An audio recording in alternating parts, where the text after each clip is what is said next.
Lorsque tu traverses une situation difficile, c'est normal, hein, c'est évident, c'est naturel et c'est même la première des choses à faire, c'est de prier. Lorsque tu traverses des situations que tu ne comprends pas, des situations difficiles, lorsque tu veux même quelque chose, tu demandes à celui qui est la source de la vie.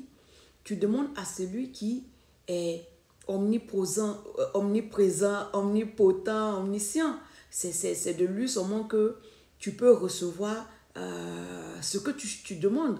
Donc c'est normal, peu importe ta confession religieuse, peu importe tes croyances, tes convictions, c'est tout à fait normal de lever les yeux vers l'invisible et de prier, de demander, de réclamer, voilà, d'envoyer sa requête auprès du Père céleste et puis d'attendre qu'il réponde.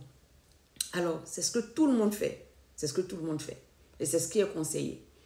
Donc, bon, on va prendre l'exemple comment on appelle ça, d'une dame. Hein? Okay. Donc, la dame, elle a plusieurs sujets parce qu'on n'a pas seulement un projet. Dans la vie, tu peux avoir le projet de mariage, le projet de faire des enfants, le projet de finir tes études, de trouver du boulot, de construire une maison, tu peux avoir 20 000 projets en même temps, mais la réalisation de ces projets va se faire dans le temps et de manière progressive. Voilà. Donc, on va prendre l'exemple de cette dame-là qui a deux projets pour simplifier notre étude de cas. Elle a deux projets. Elle a le projet de mariage et elle a le projet de construction. Alors, elle prie, elle envoie sa requête au Père et puis bon, elle passe à autre chose. Et un matin, un homme apparaît dans sa vie. Voilà le cas que je te présente. Comment tu penses qu'elle doit réagir? Qu'est-ce que tu penses qu'elle doit penser de ce monsieur?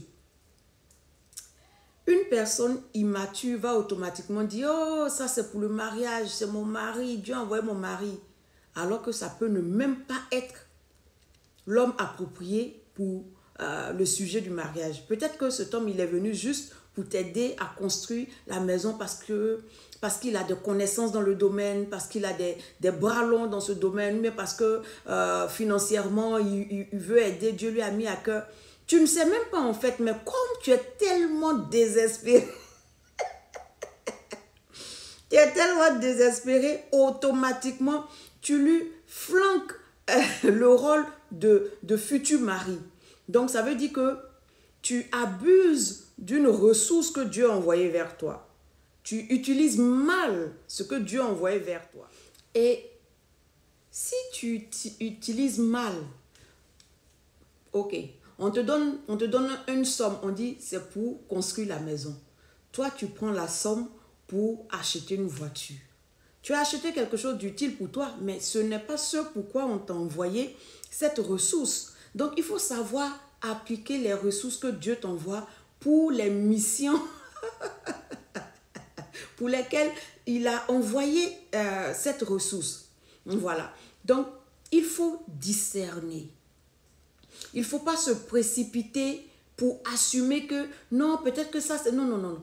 De la manière tu as prié, de la manière tu as pris ton temps pour prier, pour envoyer les requêtes à Dieu, il faut aussi prendre le temps pour demander à Dieu, cette personne que tu as fait entrer dans ma vie, parce qu'il n'y a pas de hasard, cette personne que tu as fait entrer dans ma vie, Seigneur, c'est pour quel sujet? Est-ce que c'est le sujet de mariage? Est-ce que c'est le sujet de construction? Ou bien c'est les deux sujets? Comment je dois aborder cette ressource? Qu'est-ce que je dois faire? Comment je dois faire? Est-ce que je dois parler? Est-ce que c'est toi qui vas envoyer la personne à parler, à énumérer? Est-ce que je dois, de manière précipitée, là, lui donner tous mes projets?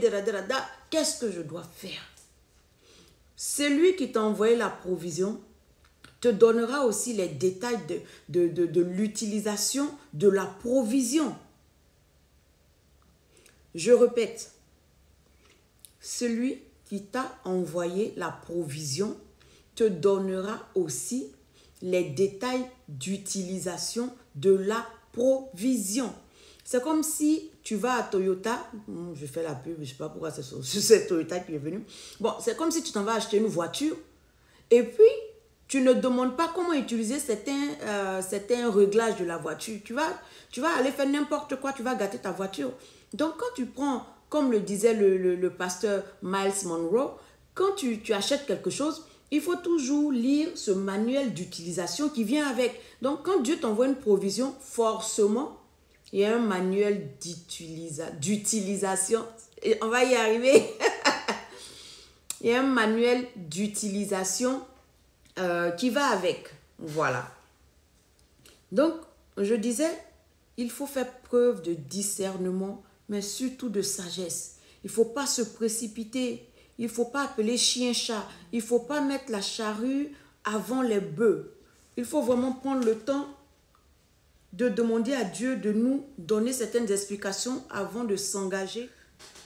Toute relation, je dis bien, toute relation doit être de manière sage abordée. Toute relation. Parce que tu peux penser que l'homme est venu dans ta vie pour satisfaire ton besoin amoureux, alors que lui, il est venu pour la construction de la maison. Donc, ce qui fait que quand tu vas l'utiliser pour le besoin amoureux, ce pourquoi il est venu ne va pas s'accomplir.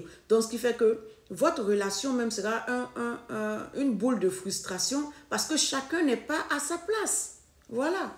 Chacun n'est pas à sa place. Donc, il va falloir que tu fasses attention à cela. Il ne faut pas te précipiter quand les gens viennent dans ta vie, mais il faut toujours demander à Dieu qui t'a fait rencontrer cette personne de te dire ce pourquoi cette personne est dans ta vie. Et puis tu laisses les choses se faire.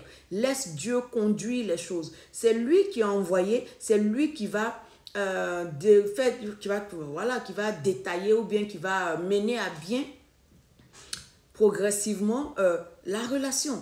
Voilà, parce que si tu vois l'homme en même temps, tes yeux s'allument là, oh non, ça c'est il est venu pour le mariage, ça c'est pas quelque chose, ou ça c'est forcément le mariage. Parce que si tu te mets dans cette logique là, tu risques de perdre beaucoup. Voilà, donc fais attention, garde ton calme, sache que Dieu répond toujours aux prières et agit avec sagesse.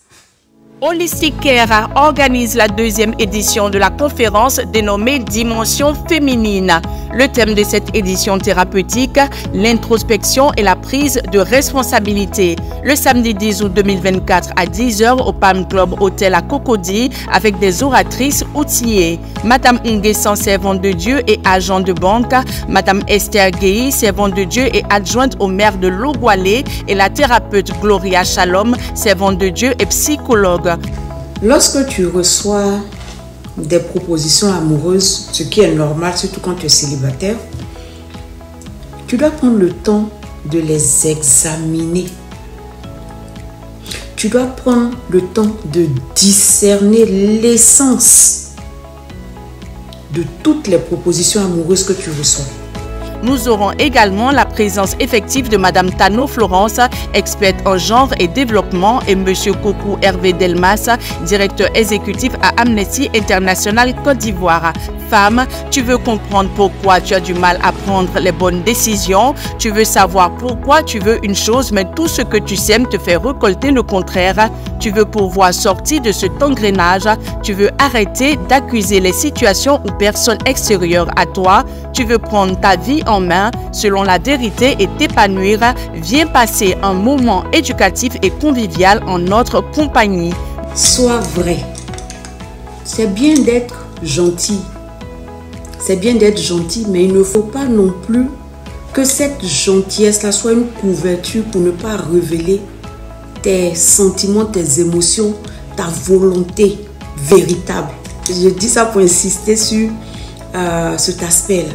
Il ne faut pas juste faire quelque chose parce que tu sais que c'est gentil de le faire, alors qu'au fond de toi, tu n'as pas envie de faire cette chose-là. N'oublie pas que le numéro sur ton ticket peut te faire gagner de nombreux lots à la tombola. Prends vite ton ticket à 10 000 francs. Infoline 07 78 97 97 29 07 09 33 71 19.